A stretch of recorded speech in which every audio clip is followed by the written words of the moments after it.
yang menjaminkan banyak rizki, bukan memudahkan rizki. Tolong Bapak Ibu hafal 4 hal, bukan menjaminkan rizki, bukan memudahkan rizki, tidak. 4 hal mendatangkan rizki kemari. Dan 4 hal, bukan Allah kasih kemudahan berarti kita berjalan mencari rizki Allah kasih, tidak. Bukan dikasih kemudahan. Tapi di mana saja kita ada, posisi kita di mana saja, Allah datangkan rizki kepada kita. Yang pertama, qiyamul lail, salat malam.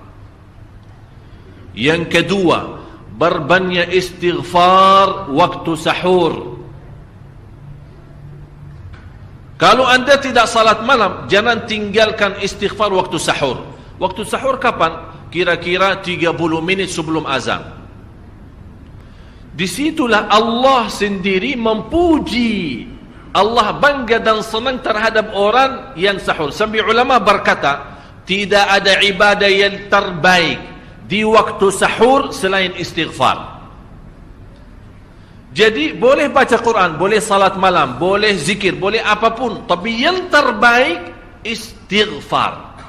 Fokus hanya istighfar. Astaghfirullah wa atubu ilaih, termasuk istighfar Allahumma anta rabbi la ilaha illa ant, yang Bapak Ibu tahu sayyidul istighfar, yang terutama, yang paling luar biasa. Allahumma anta rabbi la ilaha illa anta khalaqtani wa ana abduka wa ana ala ahdika wa wa'dika mastata'at a'udzu bika min syarri ma sana'at abu'u laka bi ni'matika alayya wa abu'u bi dhanbi faghfirli fa innahu la yaghfiru adh-dhunuba. Ya Allah, kalau kita fahami doa ini luar biasa. Oleh karena itu kata Rasulullah, barang siapa yang membaca sayyidul istighfar, kemudian di malam hari dengan keyakinan dia meninggal habis baca istighfar, masuk surga. Masuk surga.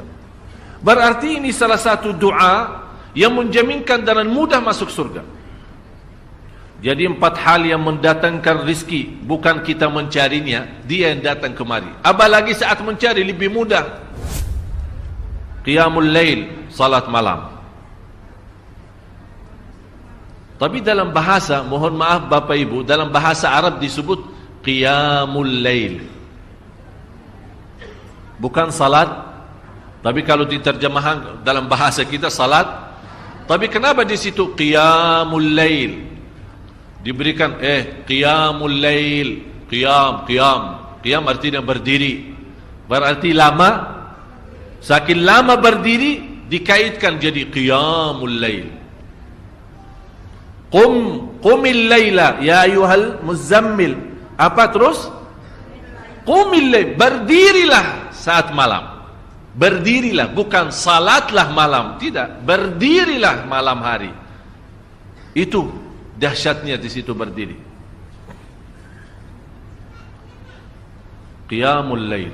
Yang kedua, berbanyak istighfar. Yang ketiga, berbanyak sedekah. Sebenarnya bukan istilah berbanyak sedekah. Kadang-kadang orang bersedekah 100 juta, udah saya sudah bersedekah 100 juta. Bukan itu. Bukan yang dimaksud berbanyak sedekah itu dari sisi uang itu banyak atau sedikit, bukan. Yang dimaksud rahasia sedekah, ta'ahudus sadaqah, istiqamah bersedekah. Istiqamah itu tidak menjadi masalah besar maupun kecil. Itu tidak menjadi masalah, karena bagi Allah tidak ada artinya besar maupun kecil. Kita tidak memberikan kepada Allah, karena Allah maha kaya. Tapi rahasia sedekah itu kita terus menerus sedekah, siang, pagi, malam, pagi, malam, pagi, besok, terus minggu depan, tidak pernah berhenti. Setiap ada kesempatan selalu kita membawa sedekah. Itu namanya ta'ahudus sadaqah. Ta'ahud kalau dalam bahasa sebuah janjian. Seolah-olah kita ada kontrak kerjasama antara diri dengan apa? Dengan sedekah. Itu kata ta'ahud, ahad, berjanjian. Saya berjanji. Seolah-olah ada berjanjian antara kita dengan sedekah. Jadi tidak boleh terlepas dari berjanjian. Seolah-olah kita menghormati berjanjian. Bagaimana menghormati? Kita terus kerjasama. Kita beri, Allah ganti berkah sedekah. Kita beri lagi, Allah ganti masih terus. Kita beri, masih Allah terus ganti. Itulah dahsyatnya sedekah. Jadi Bapak Ibu, jangan nunggu hari tertentu, bulan tertentu, malam tertentu kita bersedekah. Jangan. Setiap kita merasa ada berita baik, ada berita maupun ada berita buruk yang menyakiti perasaan kita, di rumah tangga kita, anak kita, suami kita, istri kita, apapun, langsung segera sedekah. Disitulah rahasianya. Ikatkan seolah-olah kita sudah membuat perjanjian antara diri dan sedekah. Dalam segala hal, hal senang maupun hal tidak, hal bahagia maupun hal sedih, hal bangga maupun hal lagi menghadapi kesusahan, kesulitan, selalu sehat dan sakit.